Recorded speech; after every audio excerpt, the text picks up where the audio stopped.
Portal de Convênios. Todas as notícias sobre convênios e outros acordos na administração pública.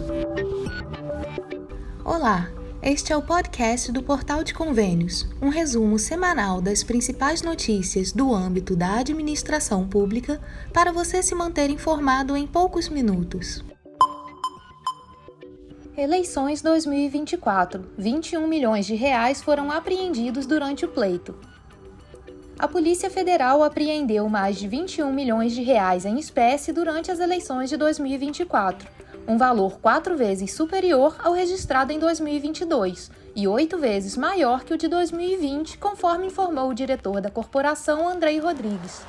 De acordo com Rodrigues, em 2020 foram apreendidos 1,5 milhão de reais, enquanto em 2022 o montante subiu para 5 milhões. Além disso, em 2024, a PF confiscou também 40 milhões de reais em bens. Logo após o fechamento das urnas, no Centro de Divulgação das Eleições do TSE, a presidente do Tribunal Superior Eleitoral, ministra Carmen Lúcia, comentou sobre as apreensões realizadas. Isso é preocupante para todo mundo, mas nós não tínhamos antes dessa eleição dados concretos sobre dinheiros. Então, daqui para frente, nós vamos nos esmerar, Ministério Público, as Forças de Segurança e o Judiciário, para cada vez mais a gente ter dados. O presidente Roberto Barroso tem se empenhado no CNJ em adotar estatística para a gente ter como trabalhar. Segundo a ministra presidente do TSE, o Núcleo de Segurança das Eleições, constituído em junho, foi criado exatamente para chegar a isso. Com os dados, será possível trabalhar com todos os órgãos de segurança integrados ao Poder Judiciário e ao Ministério Público para a apuração desses crimes. A apuração da PF mostra que o dinheiro apreendido deveria ser usado para a compra de votos, o que é crime eleitoral. Quase 5 milhões de reais desses 21 milhões foram apreendidos no último sábado, 5 de outubro, na cidade de Castanhal, no Pará. 3 suspeitos foram presos e a polícia investiga o caso. O balanço final do primeiro turno das eleições municipais foi positivo, segundo a avaliação da ministra Carmen Lúcia. O Judiciário está junto para garantir eleições livres para todos os cidadãos. Nós queremos que os direitos sejam o dia a dia de todas as cidadãs e cidadãos brasileiros, com tranquilidade, sem hostilidades maiores, um ou outro que se exalta, mas tudo dentro da mais absoluta normalidade. Em todo o país foram contabilizadas 295 ocorrências gerais, 85 inquéritos instaurados, 407 eleitores conduzidos à Polícia Federal e 45 prisões em flagrante. Durante as 9 horas de votação, 12 armas foram apreendidas. Para apoiar a segurança, 502 municípios brasileiros de 387 zonas eleitorais pediram apoio da Força Federal. O aplicativo Pardal, desenvolvido pela Justiça Eleitoral para o encaminhamento de denúncias de propaganda irregular, recebeu só no domingo 6.828 ocorrências. A boca de urna foi a irregularidade mais apontada, com 4.036 ocorrências. Além disso, foram enviadas à Justiça Eleitoral denúncias sobre propaganda irregular na internet, 712 denúncias, distribuição ou exposição de materiais de campanha, como banner, cartaz, faixas, folhetos, volantes, santinhos, impressos, adesivos e outdoors, 748 denúncias, uso de alto-falantes e amplificadores, com 51 ocorrências, confecção, utilização ou distribuição de brindes, 47 ocorrências, entre outras. Segundo o TSE, durante todo o domingo foram substituídas 3.218 urnas, o que equivale a 0,61% do total. Em uma sessão numa cidade não divulgada, houve um problema que fez com que a votação fosse manual em uma das sessões. Para dar agilidade ao processo eleitoral e à apuração, neste ano, pela primeira vez, todos os estados votaram no mesmo horário, seguindo o fuso de Brasília. O presidente do Supremo Tribunal Federal, Luiz Roberto Barroso, falou sobre a eficiência do sistema eleitoral brasileiro.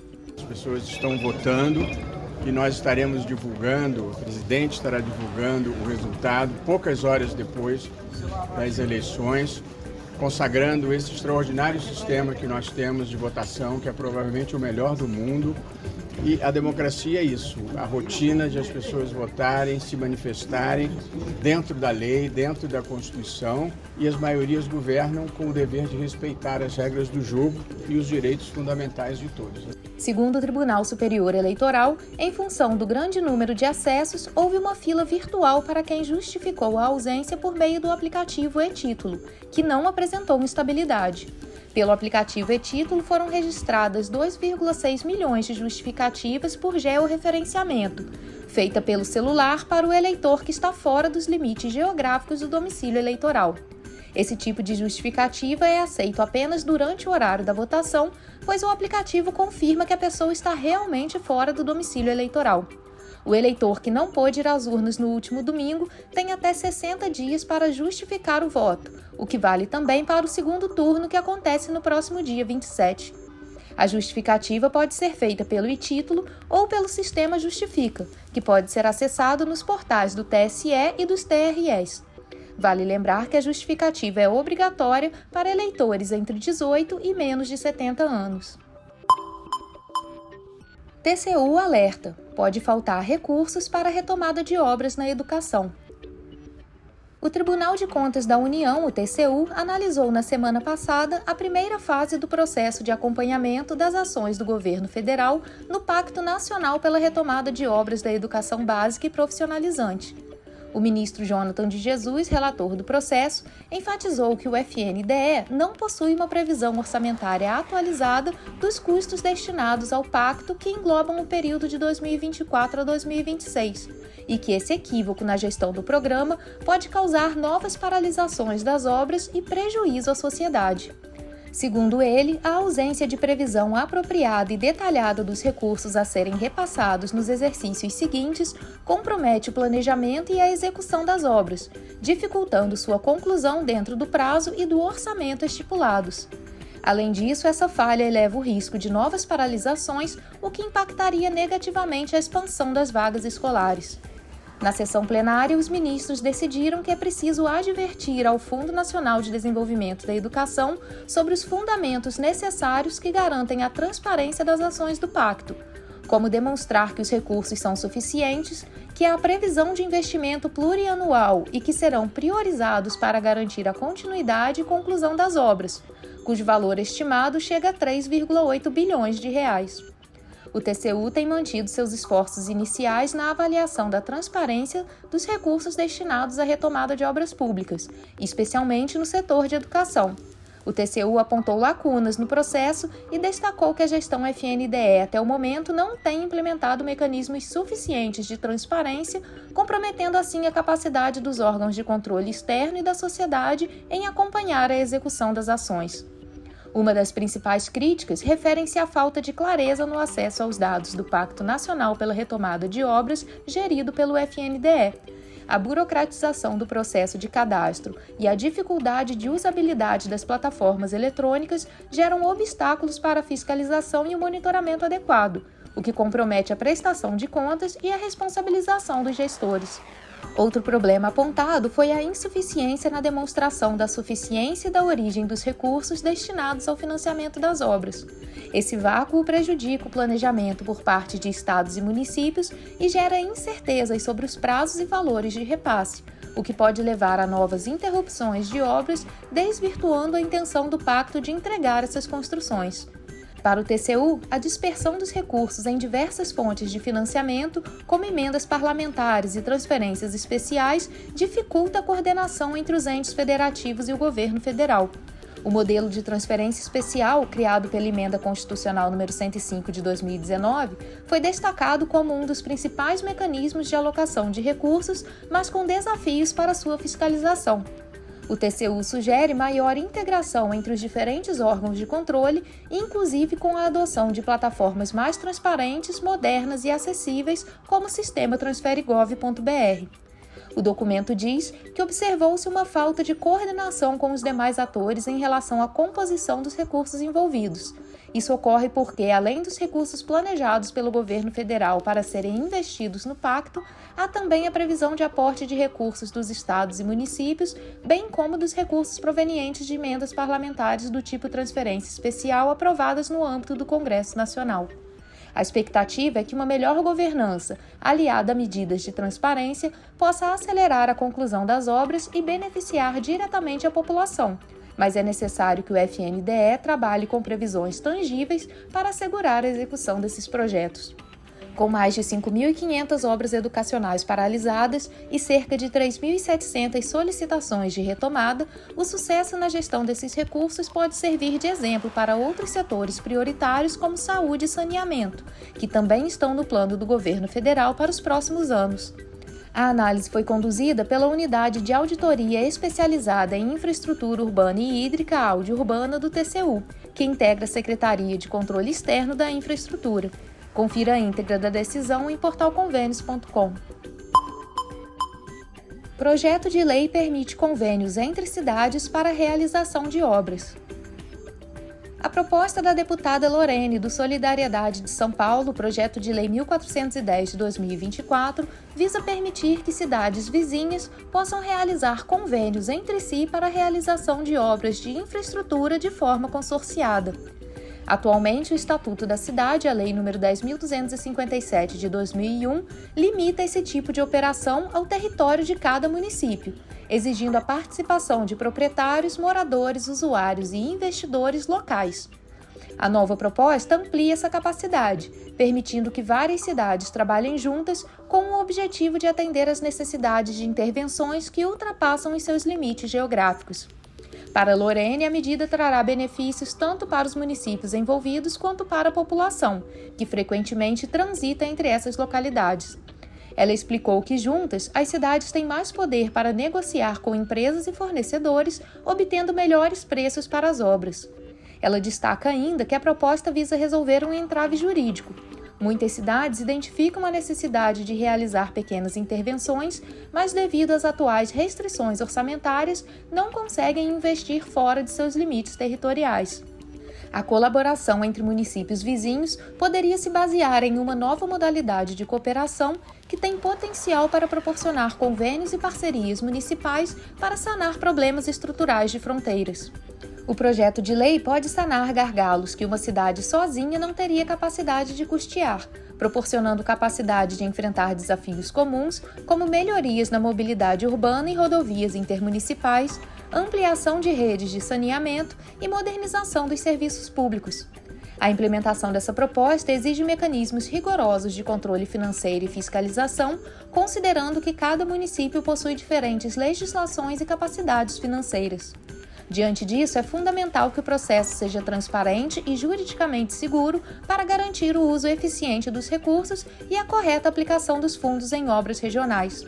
O projeto de lei 1410 de 2024, portanto, pretende atender demandas importantes em regiões compostas por municípios vizinhos.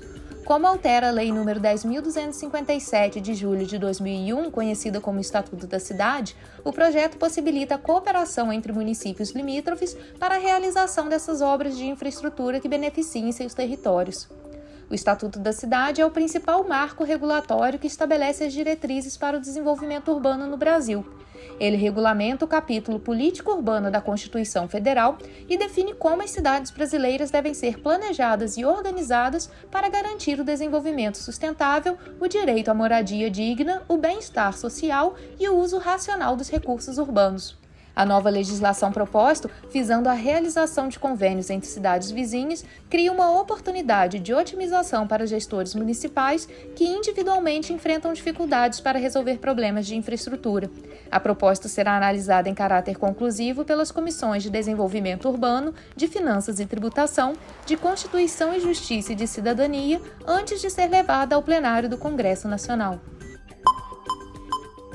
A MIG afirma que cultura de sonegação prejudica a Cefem.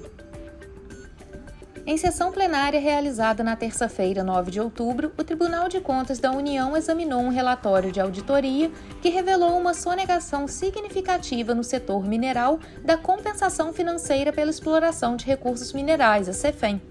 Segundo a Associação dos Municípios Mineradores de Minas Gerais e do Brasil, a AMIG, essa prática prejudica diretamente a arrecadação destinada aos municípios mineradores, impactando negativamente o desenvolvimento dessas regiões.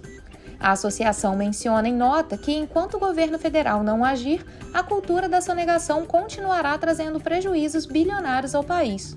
Temos uma agência mineradora sem estrutura e sem pessoal para executar seu papel fiscalizador e regulador, o que propicia o crescimento de escândalos e catástrofes no setor. Em 2022, a Agência Nacional de Mineração, a ANM, fiscalizou apenas 17 empresas de mineração, mas havia pelo menos 39.024 processos ativos na fase de lavra naquele ano. Segundo os cálculos do relatório de auditoria, esse volume de ações paralisadas pode ter causado enormes prejuízos aos municípios mineradores. Entre 2017 e 2021, a agência responsável fiscalizou apenas 1,1% dos 6.154 processos ativos relacionados à fase de concessão de lavra que não contavam com pagamentos da Cefem associados. Além disso, apenas 2 dos 1.163 processos ativos de autorização de pesquisa com guia de utilização emitida foram alvo de fiscalização nesse período.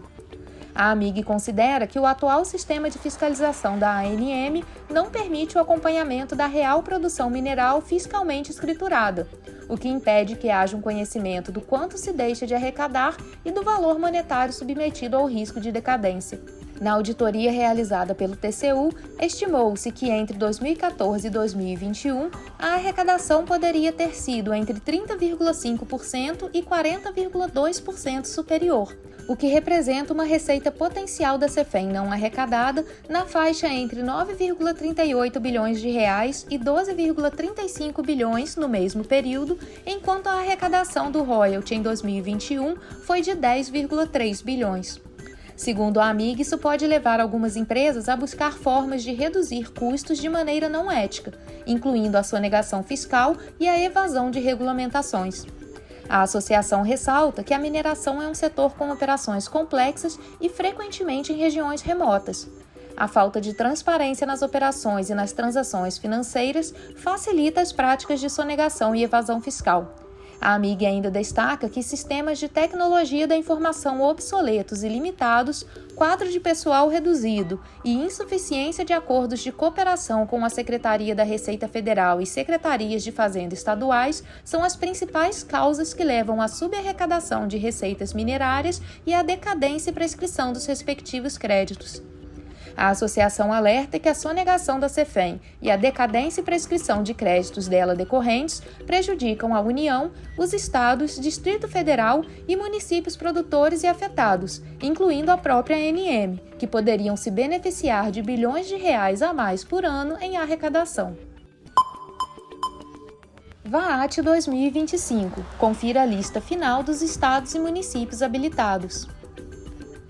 A lista final de estados e municípios habilitados e inabilitados para o cálculo do valor anual total por aluno VAAT referente ao ano de 2025 já está disponível para consulta dos gestores da educação de estados e municípios.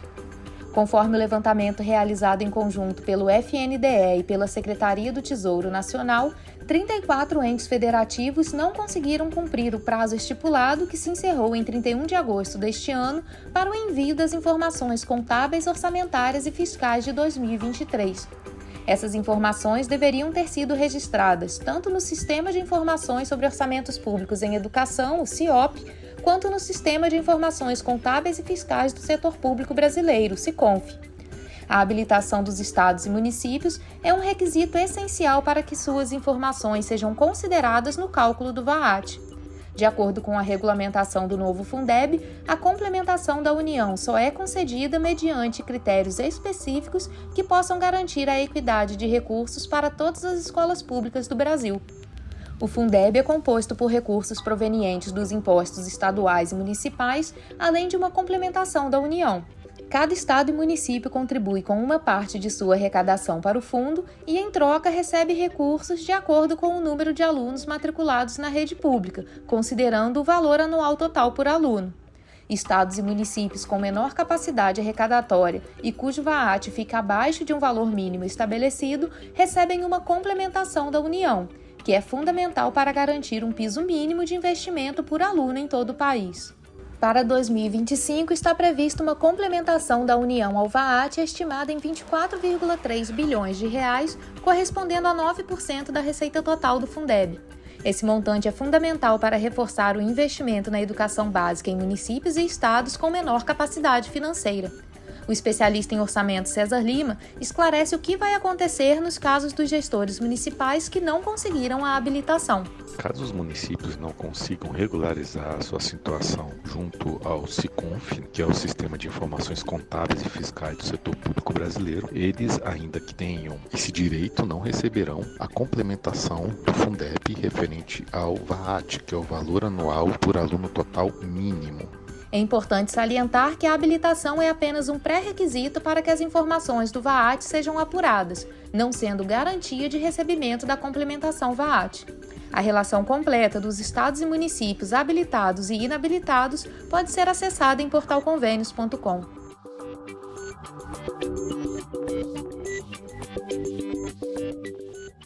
Você ouviu mais um podcast do Portal de Convênios, te atualizando sobre projetos, prazos e ações em administração pública.